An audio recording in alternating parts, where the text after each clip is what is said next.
Hello, we are Bahluna, and on December 2nd and 3rd, we'll be performing with Artists for Eritrea at the celebration of Eritrean culture and arts.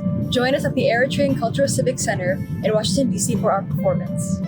ባህልና ስነ ጥበብ ኤሪትሪያ ብታሕሳስ 2 ምሳና ሓቢርኩም ክተምስዩ ጉጅለ ባህልና ተዕድመኩም ኣብ ዋሽንግተን ዲሲ ብደሓን